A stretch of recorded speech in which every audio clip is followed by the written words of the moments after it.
Hello बच्चों, welcome to Santosh academia. मैं शिशिर मेहरोत्रा, आपका फिजिक्स फैकल्टी। पिछला वीडियो मैंने बनाया था आपका रिफ्लेक्शन पे। आज जो वीडियो मैंने बनाया है वो आपका बना है रिफ्रैक्शन पे। तो क्या होता है रिफ्रैक्शन? तो रिफ्रैक्शन अगर मैं बात करूं तो रिफ्रैक्शन क्या चीज है? रिफ्रैक्शन, जरा इस ग्लास को देखिए। जब मैंने इस पेन को जब इसमें इंसर्ट करा तो मुझे क्या दिखाई दे रहा है कि लाइट जो मेरी पहले जा रही है, पेन मेरा यहां सीधे है, और इसके बाद जब इस इंटरफेस पे जब ग्लास के अंदर पेन गया तो मुझे दिखाई दे रहा है कि ये पेन जो है वो मेरा बेंड हो गया। क्या मेरा पेन एक्चुअली में बेंड हुआ? नहीं। तो ये क्यों हो रहा है? क्यों हो रहा है? जब मेरी लाइट एयर में थी तो ये पाथ था, लेकिन अब जैसे ही वो वाटर के अंदर गई, क्या हुआ? उसका पाथ चेंज हुआ, की वजह से मुझे पेन बेंड होता दिखाई। यही है रिफ्रैक्शन।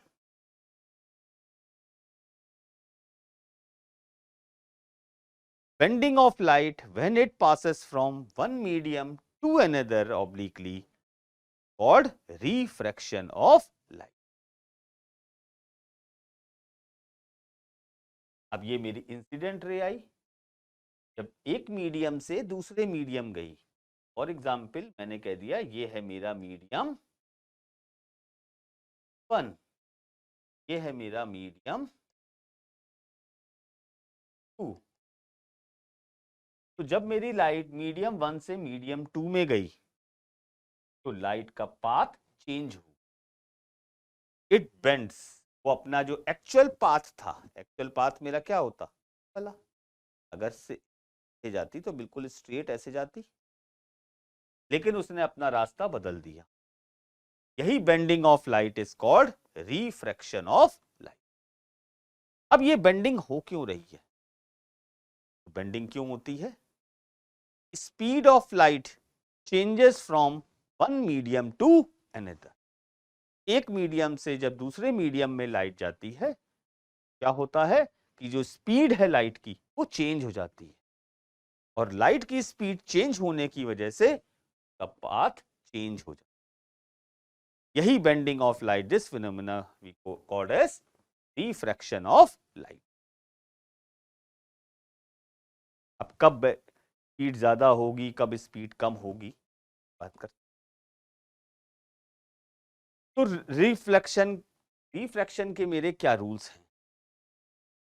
पहला, when a light travels from rarer medium to denser medium। अब ये रेयरर, ध्यान देखिएगा, ये ऑप्टिकली रेयरर मीडियम की बात कर रहा है। नॉर्मल डेंसिटी और ऑप्टिकल डेंसिटी दो अलग अलग बात है। ऑप्टिकली रेयरर मीडियम और optically denser medium. Rarer medium हमने किसको बोला? जहां पर स्पीड ऑफ लाइट मेरी ज्यादा होती।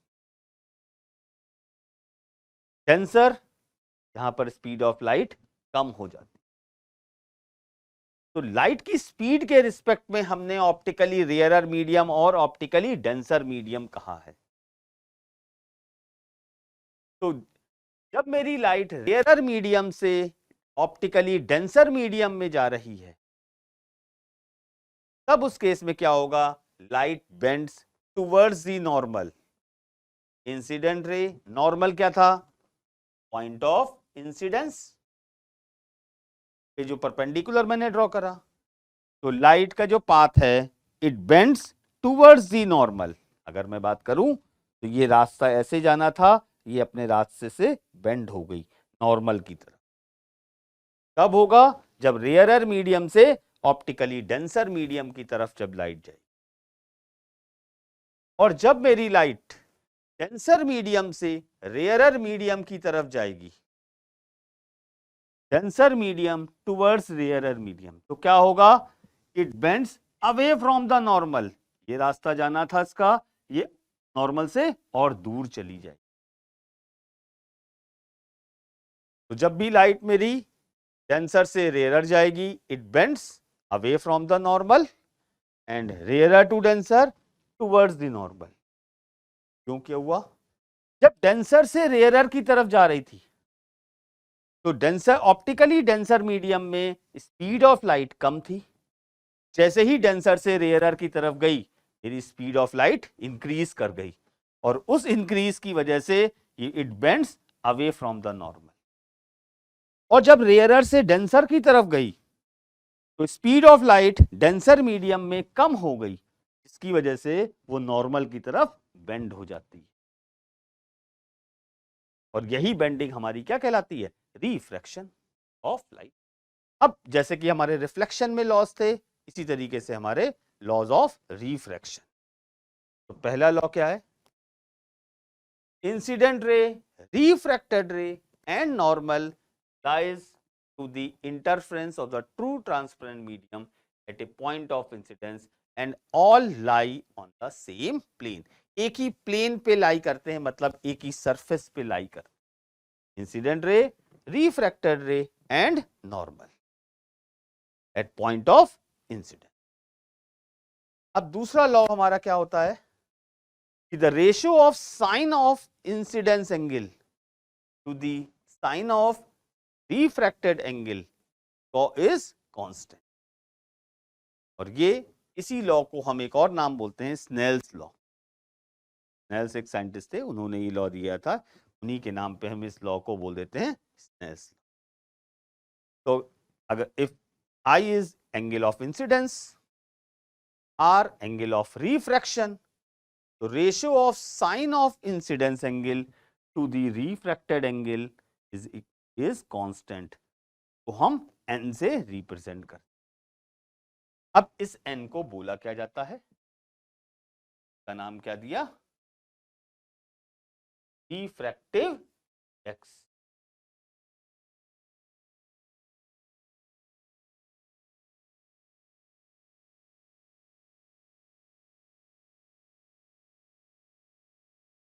n is nothing but refractive index। तो ratio of sine I upon sine R is equal to constant, और जिसको हमने क्या नाम दिया? n से रिप्रेजेंट करते हैं रिफ्रैक्टिव। अब ये रिफ्रैक्टिव इंडेक्स क्या चीज है, कैसे हमें पता लगाएं? तो रिफ्रैक्टिव इंडेक्स हमारा क्या है? Refractive index is n is equal to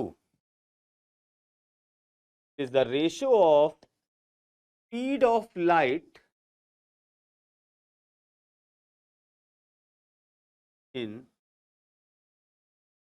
vacuum to the speed of light in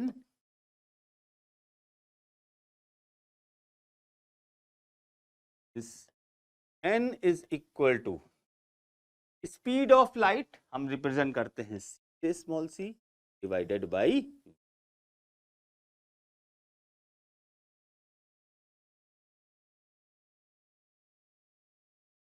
अब स्पीड ऑफ लाइट हमें वैक्यूम में हमारी क्या होती है?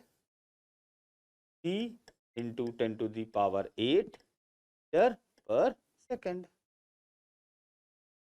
तो अगर मुझे रिफ्रैक्टिव इंडेक्स निकालना है, is the ratio of speed of light vacuum to the speed of light in.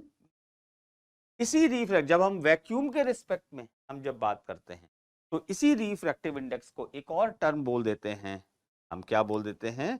Absolute refractive index.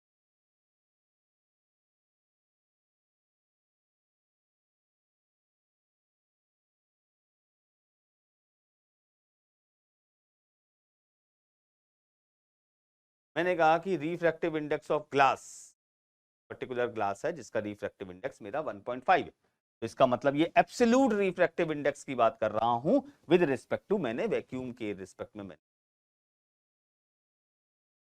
लेकिन अब मैं अगर दो अलग अलग मीडियम है और उनको कंपैरेटिवली स्टडी कर रहा हूं, तो हम वहां पर बात करते हैं रिलेटिव रिफ्रैक्ट। फॉर एग्जाम्पल, मैंने मान लिया एक मीडियम है, मीडियम 1, इसका रिफ्रैक्टिव इंडेक्स n1 है। दूसरा मीडियम ले लिया मैंने मीडियम 2 जिसका रिफ्रैक्टिव इंडेक्स n2 है, ये मेरा रेयरर है और ये मान लिया मैंने डेंसर।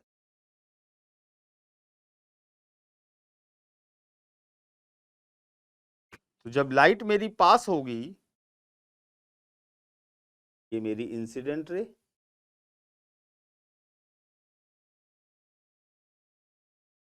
ये हो गया नॉर्मल, ये incident ray, this is angle of incidence. जब रेयर से डेंसर जाएगी it bends towards the normal, this is refracted angle. तो अब इस केस में जब मैं बात करूंगा, यहां अगर मुझे स्नेल्स लॉ लगाना है क्या होगा, और इसका इफेक्टिव रिफ्रैक्टिव इंडेक्स जो रिलेटिव रिफ्रैक्टिव इंडेक्स मेरा क्या होगा। तो जब मैं स्नेल्स लॉ लगाऊंगा मेरी इक्वेशन क्या बनेगी, sine I divided by sine R is equal to N. अब ये एन कौन सा है, ध्यान रखिएगा कि जब जिसमें लाइट जा रही है, जिसकी तरफ जा रही है n2 में जा रही है, ठीक, तो हमेशा जो ये रिफ्रैक्टिव इंडेक्स होगा वो जिस मीडियम में जा रही है उसका विद रिस्पेक्ट टू जिसमें से जा, means this refractive index is nothing but refractive index of 2 with respect to 1। 1 actual में क्या चीज है, refractive index of medium 2 with respect to m। एक चीज तो सबसे पहले ये ध्यान रखनी है। अब आते हैं मैंने कहा n21 की वैल्यू क्या होगी, तो हमने कहा रिलेटिव रिफ्रैक्टिव इंडेक्स।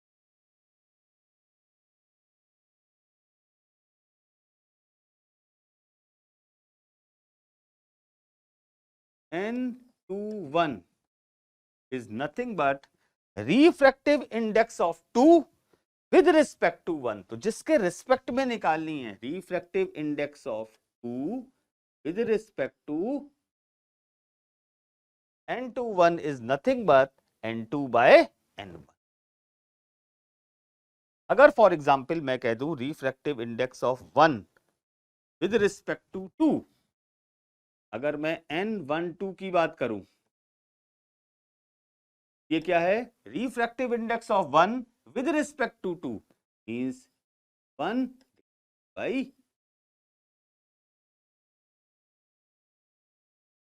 तो जरा ध्यान से एक चीज देखो, इन दोनों रिलेशन से के रिस्पेक्ट में क्या आया मेरे पास, refractive index of 2 with respect to 1 is equal to 1 upon refractive index of 1 with respect to 2। They are reciprocal to each other. Relative refractive index. Relative refractive index of 2 with respect to 1 is the reciprocal of relative refractive index of 1 with respect to 2.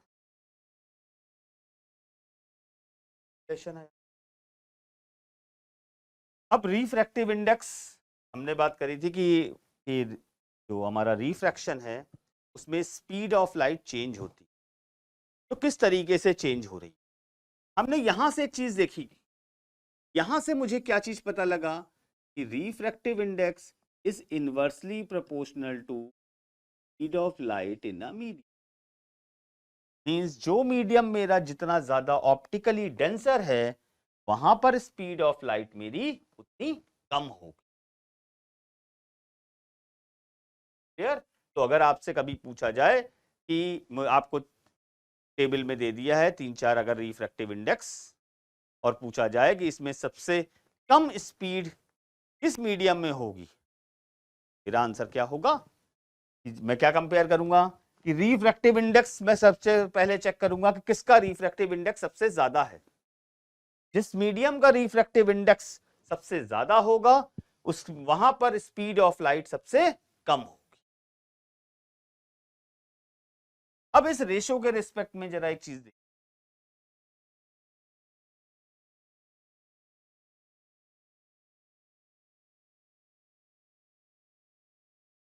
N2 by N1 refractive index is reciprocal of,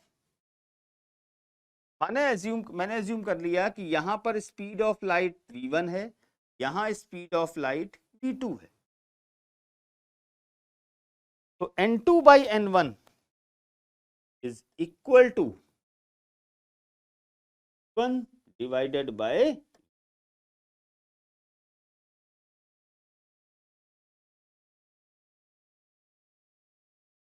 अब speed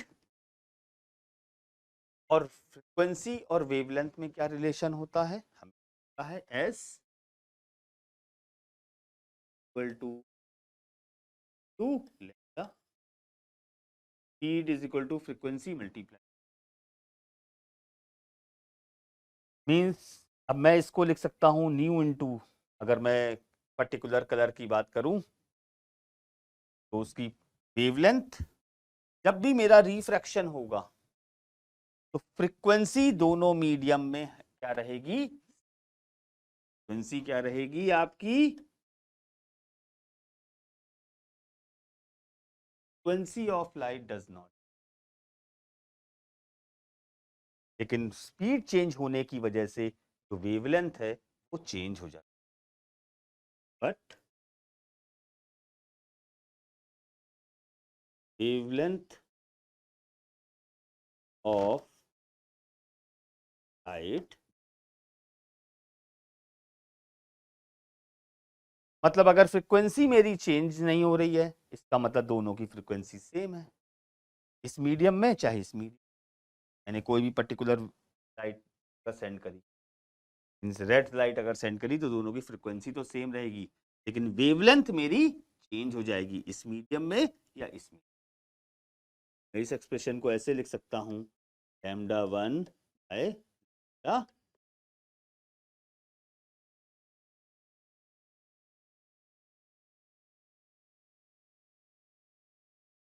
clear, मतलब अगर मेरा refractive index जहां मेरा ज्यादा होगा वहां जो लाइट की वेवलेंथ है वो डिक्रीज कर जाती है, जिस तरीके से मेरी स्पीड कम हो जाती है ऑप्टिकली डेंसर में, उसी तरीके से मेरी जो वेवलेंथ है वो भी मेरी डिक्रीज कर जाती है जब एक मीडियम से दूसरी जा रहे हैं, रेयर से अगर डेंसर की तरफ, और डेंसर से रेयर जाएंगे तो wavelength of light, speed increase करेगी, लाइट की वेवलेंथ इंक्रीज,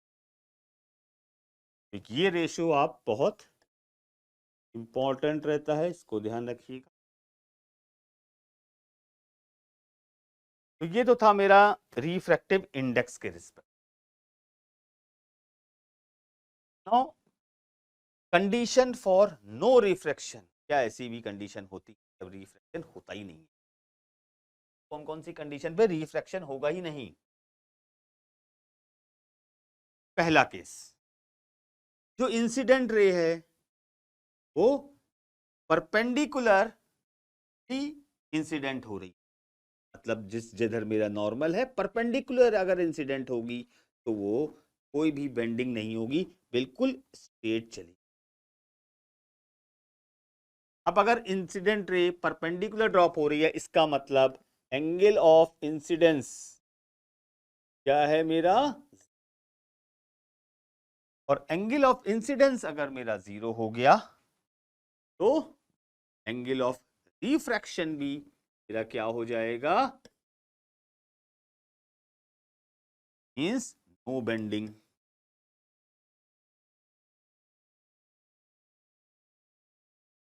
ऑफ रिफ्रैक्शन भी नहीं हुआ।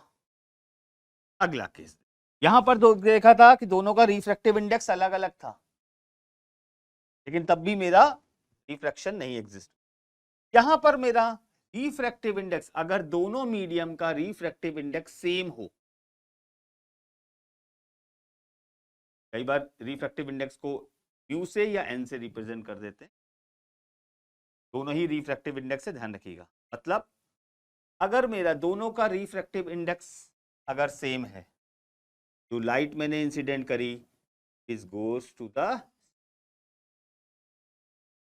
ठीक, यहां पर भी मेरा कोई भी बेंडिंग नहीं, ना मेरा एंगल ऑफ इंसिडेंस होगा, अगर ये मेरा थीटा है, एंगल ऑफ रिफ्रैक्शन भी मेरा क्या होगा, ये केस कब होगा, जब दोनों का रिफ्रैक्टिव इंडेक्स सेम हो। और अगर रिफ्रैक्टिव इंडेक्स अलग अलग है, तो अगर इंसिडेंट रे पर परपेंडिकुलरली अगर सरफेस पे ड्रॉप होगी, तो भी मेरा रिफ्रैक्शन का फिनोमेना एग्जिस्ट नहीं।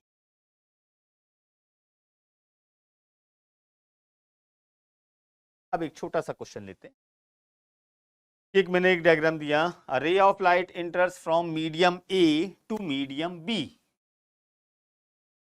The refractive index of medium A relative to A will B,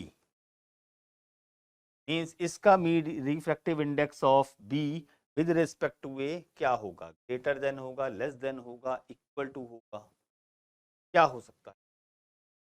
मैंने मान लिया रिफ्रैक्टिव इंडेक्स ए का एन ए बोल दिया, इसका रिफ्रैक्टिव इंडेक्स एन बी के, ठीक। अब ये कैसे दिखाऊं, कॉपी में जब बना होता है तो मेरी इमेज कई बार होता है ना समझ में नहीं आया। सबसे आसान तरीका बता रहा हूं। सबसे पहले क्या करिए कि जो मेरी इंसिडेंट रे है उसको आप सबसे पहले एक स्ट्रेट लाइन बिल्कुल ड्रॉ कर दी, मींस ये अगर मेरा मीडियम दोनों का सेम होता तो ये बिल्कुल स्ट्रेट जाती, लेकिन अब देखो क्या हुआ कि इसका पाथ ये है मेरा नॉर्मल। अब चेक करो नॉर्मल से दूर गई कि नॉर्मल से पास में आई, तो देखो ये जाना था नॉर्मल से किधर हो गई, it bends towards the normal, ये किधर बेंडिंग हुई इसकी, बेंड्स टुवर्ड नॉर्मल। और टुवर्ड नॉर्मल कब बेंड होती है, जब लाइट मेरी ऑप्टिकली रेयरर मीडियम से डेंसर में जाती है, मींस ये मेरा रेयरर है, ये मेरा कैसा है, डेंसर मीडियम, और जितना डेंसर मीडियम होगा उसका रिफ्रैक्टिव इंडेक्स ज्यादा होगा, तो मेरा आंसर हो जाएगा N B is greater than N.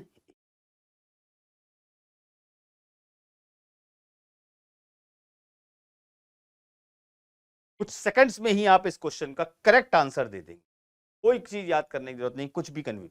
सबसे पहले सिर्फ एक स्ट्रेट लाइन बनाई, चेक करिए कि नॉर्मल के तरफ बेंड हो रही है कि away from the normal, rules के हिसाब से आप तुरंत आप बता देंगे कि रिफ्रैक्टिव इंडेक्स किसका ज्यादा। यही चीज अगर पूछ ले स्पीड ऑफ लाइट के रिस्पेक्ट में, तो जिसका रिफ्रैक्टिव इंडेक्स ज्यादा है वहां पर स्पीड ऑफ लाइट कम होगी, speed of light in medium B is less than speed of light in medium.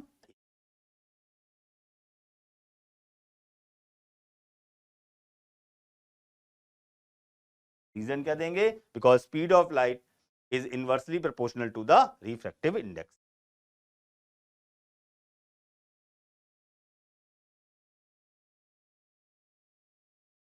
अब रिफ्रैक्शन हम बात कर रहे हैं मेरा ग्लास स्लैब में रिफ्रैक्शन का। एक मैंने रेक्टेंगुलर ग्लास स्लैब लिया है, ये मेरी इंसिडेंट रे हो गई, ये मेरा एंगल ऑफ इंसिडेंस मैंने कह दिया आई, ये हो गया मेरा R1। इसी तरीके से ये मैंने बोल दिया I2 और दिस इज R। इसी R2 को हम इमर्जेंट, ये जो रे है इसको हम एक और नाम बोलते हैं इमर्जेंट,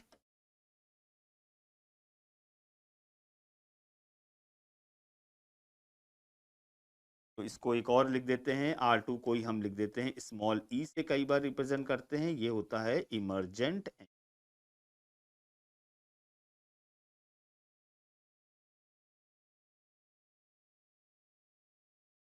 ठीक, अब देखो इस क्या हुआ कि पहले इंसिडेंट रे हुई, ये एयर है, ये ग्लास है, means air is rarer medium, optically rarer medium, glass is denser with respect to air. तो इसका मतलब लाइट मेरी किधर होगी, टुवर्ड्स दी नॉर्मल बेंड हो जाएगी। ठीक, ये जाना था, इधर बेंड हो गई। अब ये लाइट गई, क्योंकि मेरे पास एक ये इंटरफेस है और एक दूसरा ये वाला इंटरफेस। जब इस इंटरफेस पे आई तो क्या हो जाएगा, अब लाइट मेरी डेंसर से रेयरर मीडियम की तरफ गई। जब डेंसर से रेयरर जाएगी तो away from the normal, normal से दूर चली गई। ठीक, तो अब क्या रिलेशन होगा, ध्यान रखिएगा। अगर जिस मीडियम में, देखो यहां पर मीडियम इंसिडेंट का स्टार्टिंग में एयर है, लास्ट में भी जब बाहर इमर्जेंट हो रही है तो भी मेरा एयर है, मींस दोनों का रिफ्रैक्टिव इंडेक्स सेम। ठीक, चलिए अब यहां पर मैंने मान लिया यहां का रिफ्रैक्टिव इंडेक्स n1 कह दिया ना।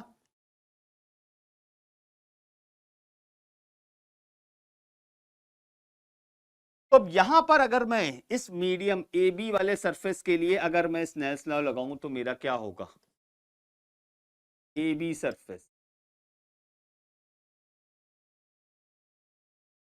Sign I divided by sine R1 equal to N2 by N1, equation 1। अब सरफेस CD के लिए लगा दीजिए,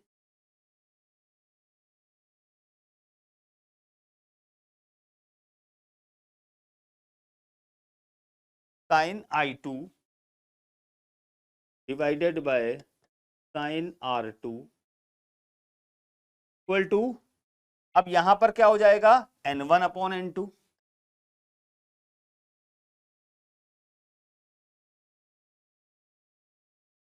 अब देखो जरा, ये मेरी दोनों लाइन, ये परपेंडिकुलर है, ये एक रेक्टेंगुलर स्लैब है, तो मींस ये परपेंडिकुलर और ये जो परपेंडिकुलर दोनों नॉर्मल है, नॉर्मल n और ये नॉर्मल m जो बोला है मैंने, m m डैश और n n डैश, ये दोनों आपस में पैरेलल लाइंस होंगी, means R1 and I2 are alternate interior angle, means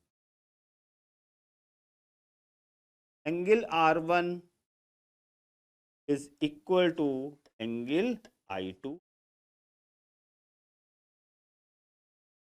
alternate interior angle.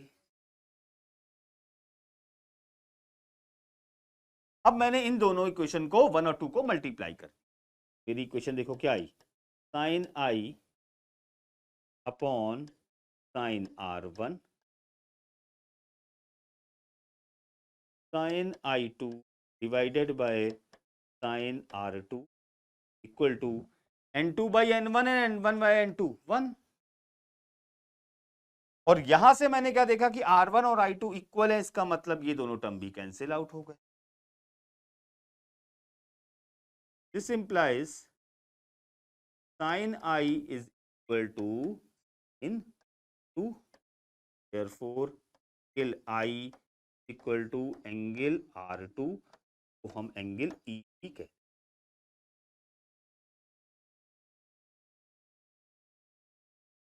लेकिन ये कब होगा, जब इंसिडेंस एंगल ये भी मीडियम है और लास्ट वाला इंसिडेंट वाला मीडियम और लास्ट जो इमर्जेंट हो रहा है, दोनों मीडियम अगर सेम होंगे तो मेरा ये एंगल और ये एंगल दोनों हमेशा क्या होंगे, इक्वल। फिर चाहे बीच में जितनी भी लेयर्स लगाते हैं, हो सकता है कई सारे मीडियम्स हो जाएं बीच में, लेकिन अगर स्टार्टिंग और एंड का मीडियम अगर सेम है तो इंसिडेंस एंगल और इमर्जेंट एंगल हमेशा सेम होंगे।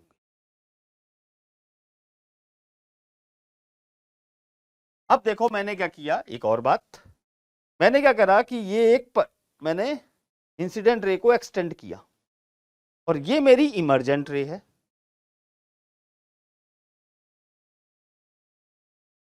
मैंने यहां पर क्या करा, एक परपेंडिकुलर ड्रॉ करा,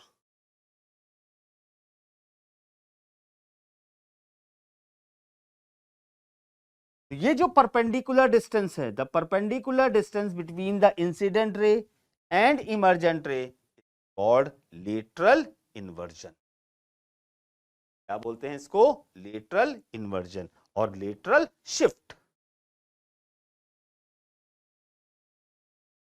the perpendicular distance between the incident ray and emergent रे कॉल्ड लेटरल शिफ्ट। अब ये लेटरल शिफ्ट जो है ये कुछ फैक्टर्स पे डिपेंड करती है। किस फैक्टर पे डिपेंड करती है? Depends upon angle of incidence, thickness of the glass slab and refractive index of the. Lateral shift मेरा 3 फैक्टर्स पे डिपेंड है, angle of incidence, thickness of the glass slab and refractive index of a glass. ये 3 factors पे depend करता है lateral shift.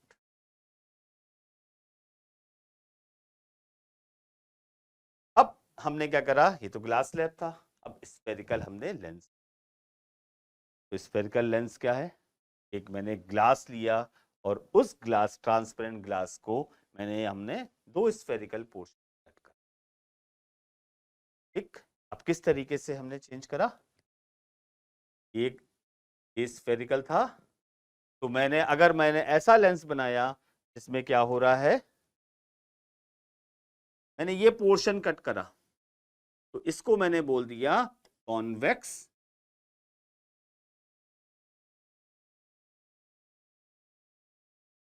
और दूसरा मेरा क्या है? Concave lens.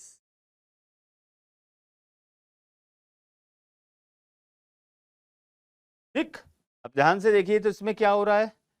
कॉन्वेक्स लेंस हमारा कैसा है? जिसमें आउटवर्ड, बीच वाला जो पोर्शन है वो आउटवर्ड बल्जिंग है, और जो कॉनकेव है उसमें जो सेंटर बीच वाला पार्ट है उसमें इनवर्ड बल्ज हो रहा है। ये देखो, बाहर से ऐसे निकल रहा है, बीच में अंदर की तरफ ऐसे दबा दिया, और इसमें बीच से खींच दिया, और ये वाली चीज। तो इस तरीके, इसको बोला मैंने कॉन्वेक्स, इसको नाम दिया कॉनकेव लेंस।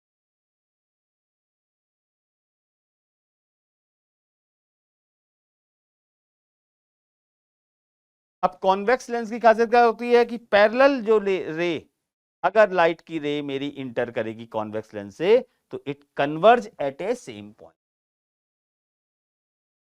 मतलब convex lens is a converging lens.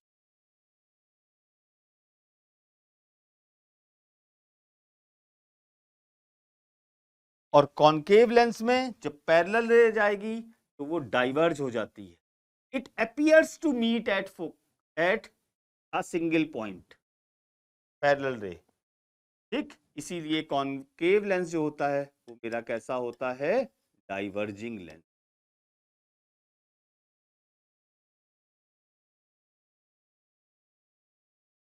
Mirror के रिस्पेक्ट में हमने क्या देखा था कि कॉनकेव मिरर मेरा कन्वर्जिंग होता है और कॉन्वेक्स मिरर मेरा डाइवर्जिंग। लेकिन लेंस में क्या हो गया?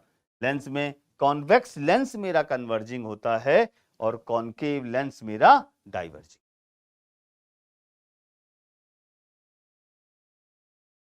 अब रूल्स पढ़ते हैं स्फेरिकल लेंस में रे डायग्राम के। तो पहला रूल क्या है? इफ अ पैरेलल लाइट, अब चाहिए पहले नोटेशन भी देख कर लीजिए। ये मेरा कॉन्वेक्स लेंस है, तो कॉन्वेक्स लेंस में ये जो मिड पॉइंट होता है सेंटर है, this is called optical centre.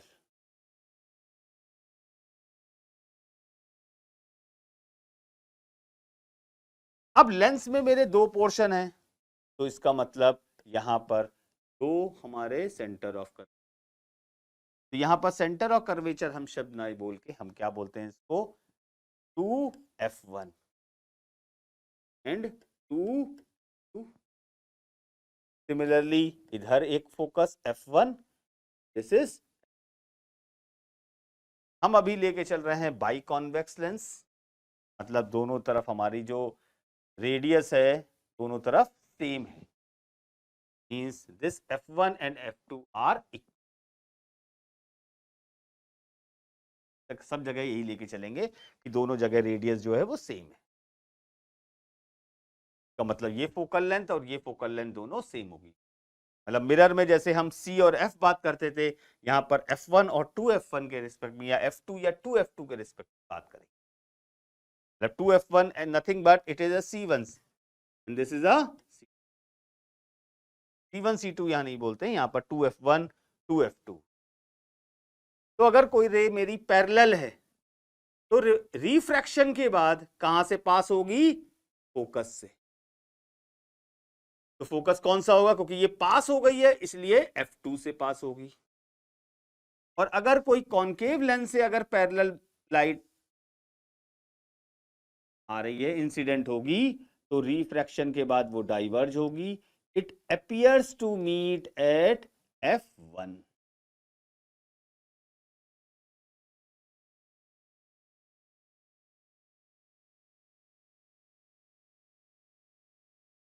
उसी तरीके से अगर मेरे कॉन्वेक्स लेंस से कोई रे फोकस f1 से पास हो रही है, आफ्टर रिफ्रैक्शन वो क्या हो जाएगी? पैरेलल। रिफ्रैक्शन के बाद दोनों क्या हो, वो क्या हो जाएगी? Parallel to the principal axis. इसी तरीके से अगर कॉन्केव लेंस से कोई रे अगर फोकस की तरफ उसी लाइन ऑफ एक्शन में अगर इंसिडेंट हो रही तो रिफ्रैक्शन के बाद क्या हो जाएगी? Parallel to the principal axis.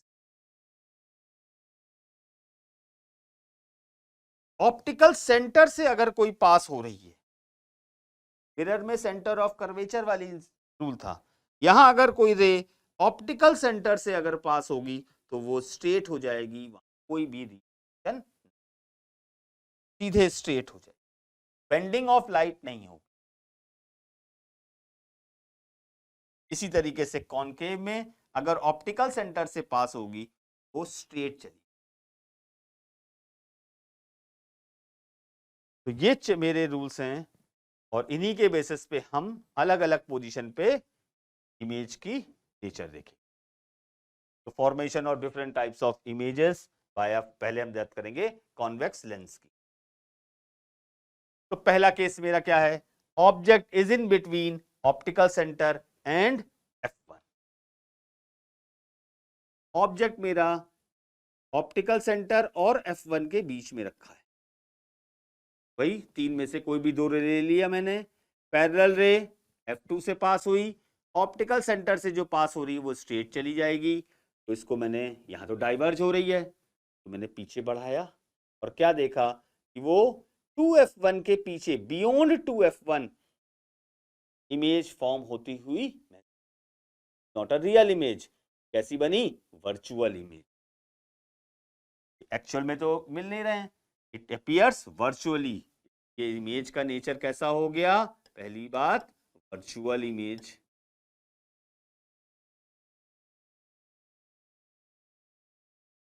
ठीक, और वर्चुअल है तो यहां भी वही चीज है, इरेक्ट है। तो दोस्त है,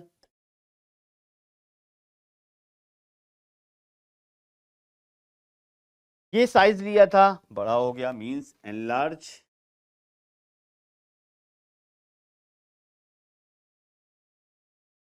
and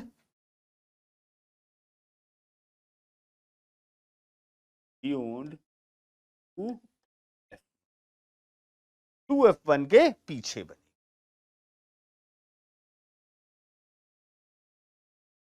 object is at focus, अब f1 पे रख दिया मैंने। फिर वही पैरेलल रे f1 से ऑप्टिकल सेंटर से, तो ये दोनों रे कहां, वो कैसी हैं? Parallel lines is meet at infinity. और इंफिनिटी पे मीट कर रही हैं का मतलब इमेज का नेचर कैसा हो गया? एक तो रियल। रियल इमेज हमेशा कैसी होती है? Inverted.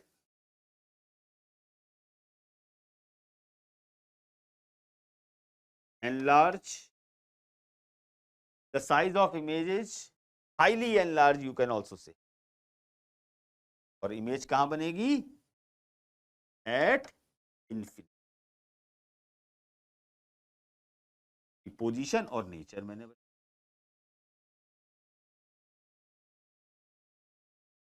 Object is in between f1 and 2f2।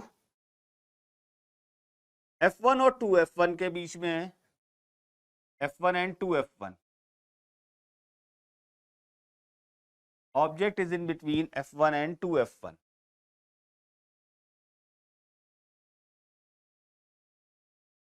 Parallel रे f2 से, ऑप्टिकल सेंटर से।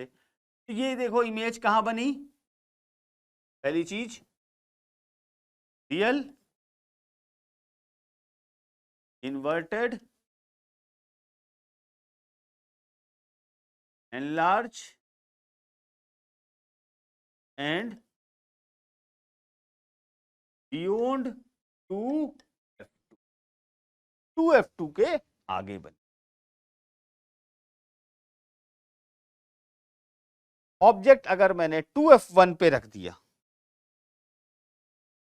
तो उसकी इमेज देखिए कहां बन रही है, 2f2 पे बन रही है।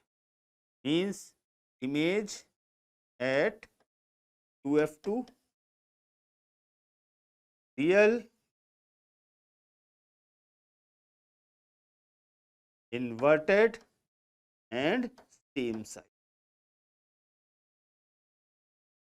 of object.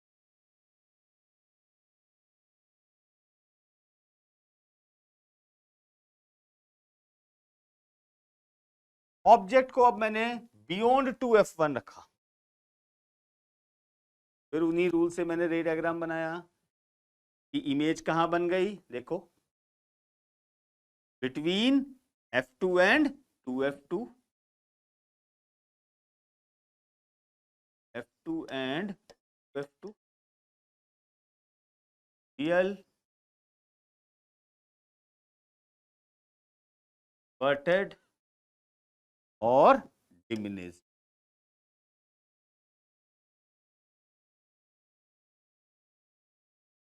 ये साइज दिया था, इसका size. Object is at infinity and at infinity it converges at bus, means at f2 real inverted and highly diminished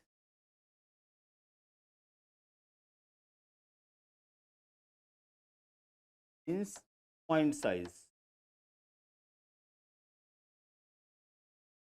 ये चीज तो हमने कई बार आप लोगों सब बच्चों ने देखी होगी कि अगर एक मैग्नीफाइंग ग्लास ले लो और सन की रोशनी में एक पेपर के ऊपर रखो तो एक बिल्कुल डॉट सा बन जाता है। ये वही चीज है। इसका मतलब वो डॉट मेरा कैसा है, उस लेंस का क्या कौन सी पोजीशन हो गई, that distance is, that is the focus point and the distance between the lens and that point is called focal length। दोनों के बीच का डिस्टेंस कितना हो जाएगा, फोकल लेंथ।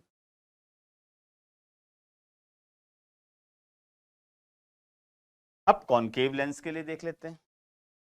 तो कॉनकेव लेंस के लिए अगर ऑब्जेक्ट मेरा इंफिनिटी पे हो, ये डाइवर्जिंग है, इसलिए ये अपीयर होती है, कहां मीट करती है, एट f1। अपीयर हो रही है, एक्चुअल में तो मिल नहीं रही है, इसका मतलब कैसी इमेज हो गई, वर्चुअल। वर्चुअल है एंड पॉइंट्स।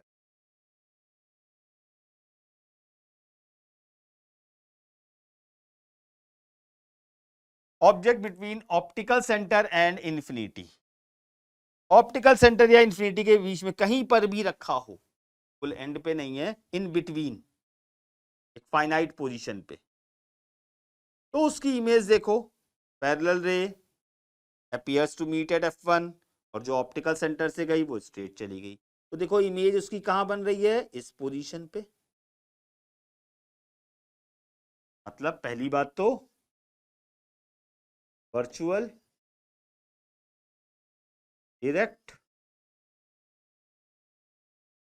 डिमिनिश्ड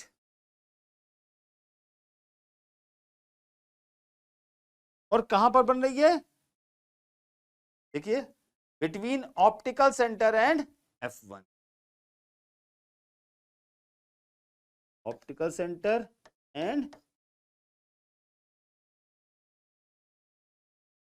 तो मेरे रे डायग्राम से क्या कंक्लूजन निकला कि कॉन्वेक्स लेंस कन्वर्जिंग लेंस है, हमेशा रियल और इन्वर्टेड इमेज बनाता है, except when the object in optical centre and f1। लेकिन कॉन्केव लेंस हमेशा वर्चुअल इमेज बनाता है, कभी भी रियल इमेज नहीं।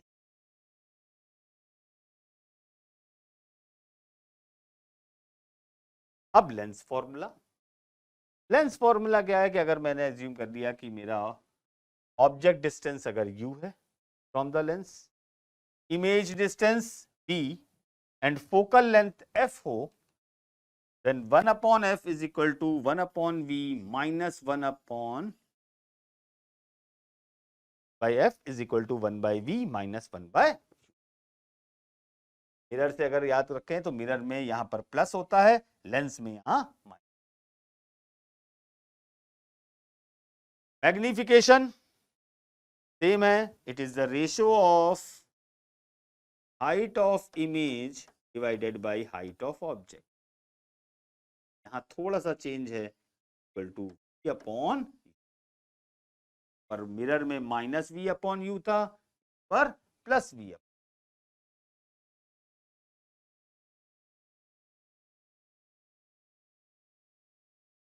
अब जरा साइन कन्वेंशन, साइन कन्वेंशन अगर मैं बात करूं,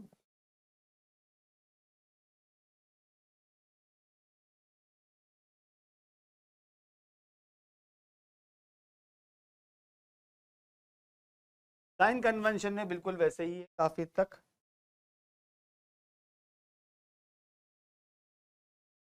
इस direction positive, upward positive, downward negative, left hand side. जैसे वहां बताया था, u अगर मेरा रियल ऑब्जेक्ट है तो u आप कैसा लोगे, हमेशा रियल ऑब्जेक्ट के केस में ध्यान रखिए, हाइट ऑफ ऑब्जेक्ट आप पॉजिटिव लोगे unless and until it is given, that object मैंने इनवर्ट उल्टा रखा है, वो भी मेरे लिए सीधा ही हो जाएगा, हम उसको सीधा के रिस्पेक्ट। तो एच ओ आप पॉजिटिव लोगे, यू आप नेगेटिव लोगे जब मेरा रियल ऑब्जेक्ट।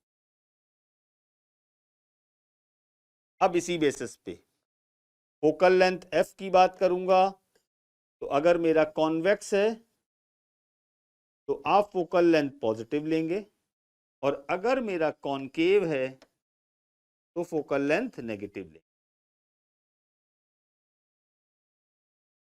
अब v के रिस्पेक्ट में बात करते, अगर मेरा की वैल्यू अगर मेरी पॉजिटिव आ रही है, इफ v इज पॉजिटिव, मैंने सॉल्व करा लेंस फॉर्मूले से, और v अगर मेरा पॉजिटिव आ रहा है, का मतलब मेरी इमेज कैसी बनेगी, और अगर v की वैल्यू नेगेटिव आ रही है तो मेरी इमेज का नेचर कैसा है, और रियल और इन्वर्टेड की दोस्ती और वर्चुअल और डायरेक्ट की दोस्ती एंडलेस है, हमेशा चलती है, चाहे वो मेरा चाहे वो।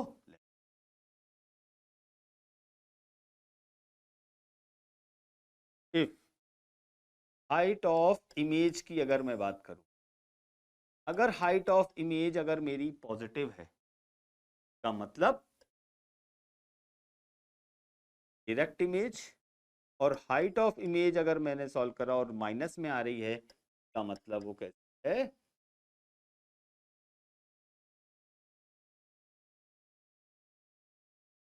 Height of image is greater then height of object हो, मेरी इमेज कैसी हुई, लार्ज, और height of image is less then height of object हो, ये क्या होगी,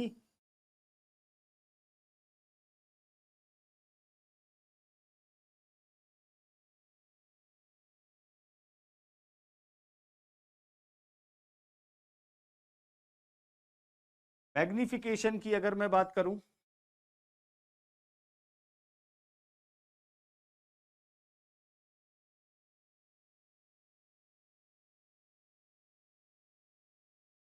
मैग्निफिकेशन अगर मेरा पॉजिटिव है हाइट ऑफ इमेज मेरी पॉजिटिव, हाइट ऑफ, अगर मेरा मैग्निफिकेशन पॉजिटिव आ रहा है का मतलब इमेज कैसी है, और मैग्निफिकेशन अगर मेरा नेगेटिव है तब, या अगर रियल इमेज है तो मैग्निफिकेशन कैसा होगा, नेगेटिव, और अगर वर्चुअल इमेज है तो मैग्निफिकेशन कैसा होगा, पॉजिटिव। तो इन सारे साइन कन्वेंशन की लेंस के मैग्निफिकेशन और लेंस का फॉर्मूला यूज करके आप किसी भी जो आपका ऑब्जेक्ट है उसकी जो इमेज है उसकी पोजीशन और उसके नेचर के बारे में बहुत आसानी से, बस ये चार्ट एक समरी के फॉर्म में याद रखिए, एग्जाम पॉइंट ऑफ व्यू से में ये रिवीजन करने में बहुत आपको हेल्प, छोटे छोटे एमसीक्यू क्वेश्चंस कई बार आ जाते हैं।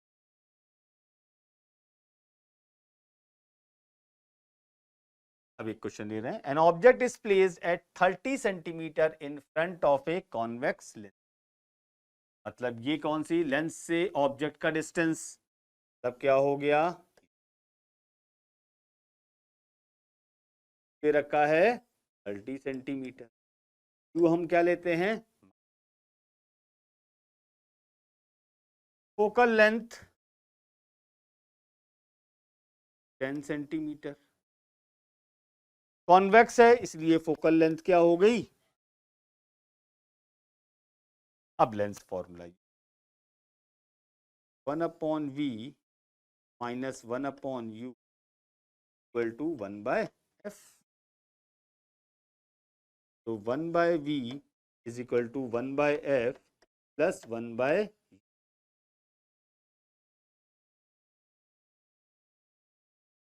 Focal length 1/10 u minus 1/30,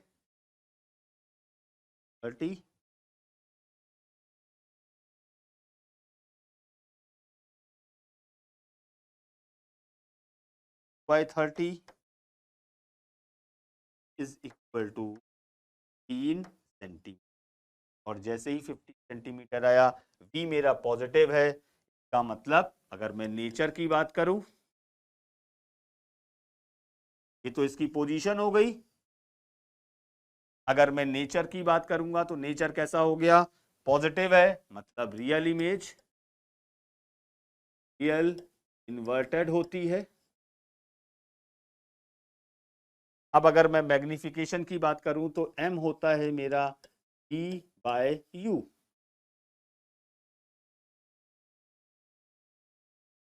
magnification मेरा m की वैल्यू क्या है, b मेरा दे रखा है कितना 15, मैं कैलकुलेट करा, प्लस का u है मेरा -30, मीन्स मैग्निफिकेशन मेरा आया -1/2, means hi/ho is equal to -1/2. This implies height of image is equal to minus height half of height of object. Minus sign क्या बताएगा, इन्वर्टेड, और H I is equal to magnitude की बात करूं तो half of height of object, मतलब image कैसी बन गई, इमेज। तो आप जो भी पैरामीटर आपसे कहा जाए आप निकाल।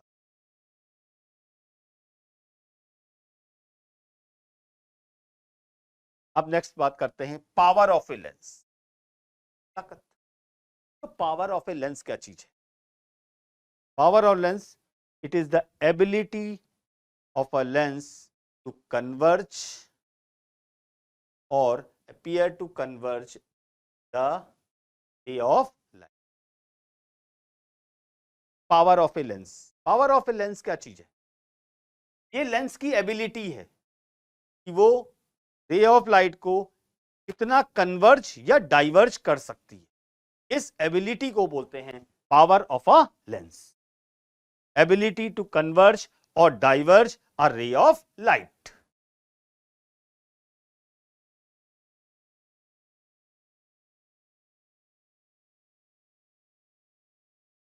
Ability to converge or diverge a ray of को रिप्रेजेंट कैसे करते हैं, P इक्वल टू 1/f। ये f किस में लिखेंगे, f इन मीटर। अगर आप सेंटीमीटर, क्योंकि अक्सर दे रखा होता है मैक्सिमम आपके न्यूमेरिकल में फोकल लेंथ होती है वो सेंटीमीटर में होती है, तो सेंटीमीटर में अगर है तो उसको आपको या तो मीटर में पहले कन्वर्ट करिएगा, तो आप सीधे कन्वर्ट करके 100/f इन सेंटीमीटर। तो इससे हमें एक बात और कह सकते हैं, power of a lens is the reciprocal of focal length, is reciprocal of focal. इसकी एसआई यूनिट क्या होती है पावर ऑफ ए लेंस की, डायोप्टर।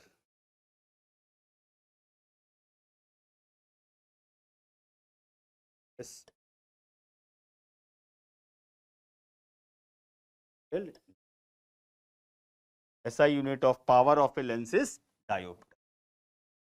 अब फोकल लेंथ मेरी लेंस के नेचर पे की वजह से पॉजिटिव या निगेटिव भी हम कंसीडर करते हैं। इसका मतलब अगर मेरा कॉनकेव लेंस तो पावर उसकी क्या होगी, हमेशा नेगेटिव। और अगर मेरा कॉन्वेक्स लेंस है तो उसकी पावर हमेशा कैसी होगी,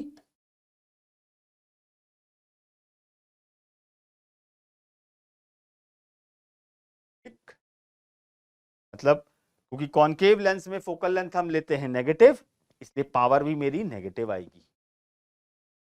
या अगर आपको पावर अगर नेगेटिव में दे रखी है -2 dioptre, and what will be the nature of the lens, तो अगर निगेटिव में पावर है इसका मतलब वो कौन सा लेंस है, कॉनकेव। और अगर आपके जो लेंस की पावर अगर पॉजिटिव है इसका मतलब वो कौन सा लेंस है, कॉन्वेक्स।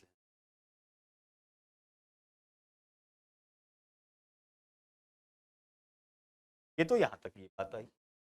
अब देखो जरा एक चीज, मेरा अगर मान लो मैं लेंस को कॉम्बाइन करूं, 10th ग्रेड में कई बार छोटे छोटे बहुत थिन लेंस की बात कर रहे हैं ये, ठीक, तो बहुत थिन लेंस को बिल्कुल चिपका के लगा दिया, बीच में बिल्कुल भी गैप नहीं।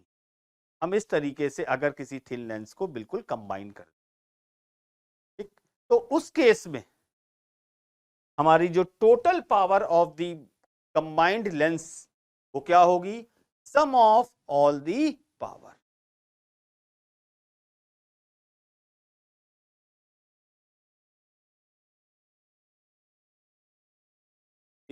ऑफ लेंस की अगर मैं बात ऑफ थिन लेंस में कर दे रहा हूं, सिर्फ आपको अभी थिन लेंस का वो भी बहुत चिपका के लगाए गए, मतलब बीच में कोई भी गैप नहीं। मतलब फॉर एग्जांपल अगर मैंने कह दिया एक कॉन्वेक्स ये लिया और ये दूसरा convex,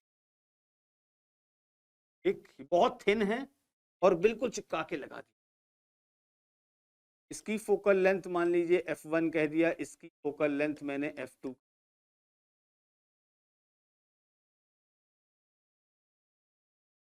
total power of combination, ये अक्सर क्वेश्चन इस तरीके से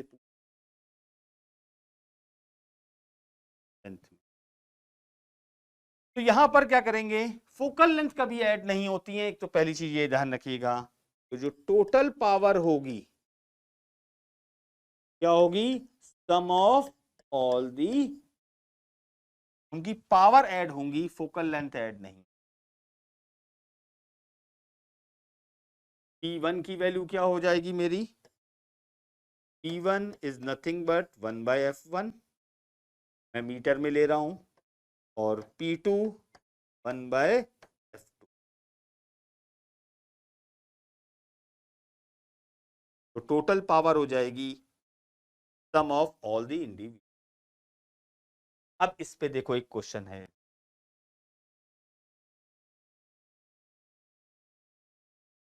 मान लीजिए मेरे पास एक लेंस है, lens A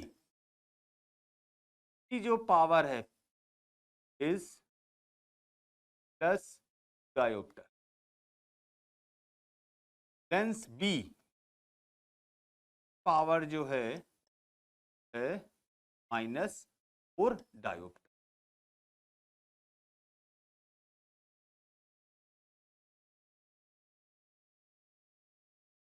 find total power of the station and nature of, जब मैंने कंबाइन कर दिया तो उसकी टोटल पावर क्या होगी और उसका नेचर क्या होगा।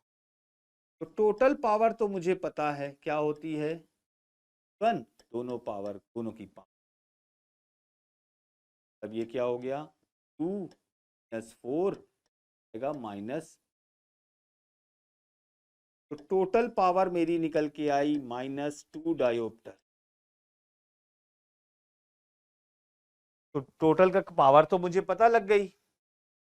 अब मैं क्या नेचर कैसे बताऊंगा, तो नेचर के लिए हमने क्या देखा है कि अगर मेरी पावर नेगेटिव है तो मतलब वो लेंस कैसा बिहेव करता है, कॉनकेव लेंस का मतलब इस कॉम्बिनेशन का नेचर कैसा होगा,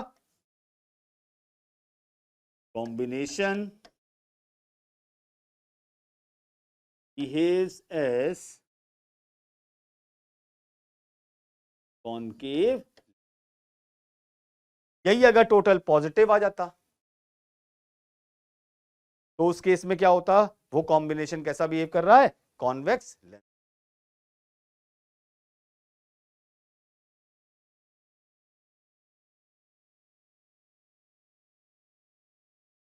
एक और क्वेश्चन देखिए, अगर मेरे लेंस ए की जो पावर है वो +2 डायोप्टर है और लेंस बी की जो पावर है वो -2 डायोप्टर, इस केस की जो टोटल फोकल लेंथ होगी वो क्या हो जाएगी, 100 बाय इस डी माइनस में। अब इस वाले केस में क्या है, मेरे टोटल पावर है +2 डायोप्टर, लेंस बी की पावर है -2 डायोप्टर, तो टोटल पावर अगर मैं बात करूंगा तो क्या हो जाएगी, माइनस इस, टोटल पावर क्या हो गई, मतलब ना वो कन्वर्ज करेगा ना वो डाइवर्ज करने की उसकी एबिलिटी है। मतलब ये कैसा बिहेव कर रहा है, it behaves as a rectangular glass.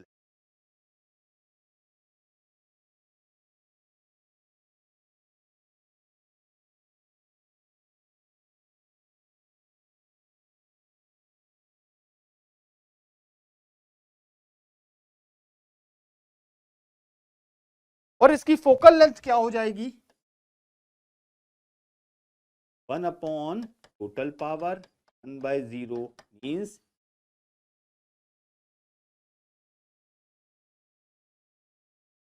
अगर फोकल लेंथ इनफाइनाइट है मीन्स उसकी पावर क्या हो जाएगी।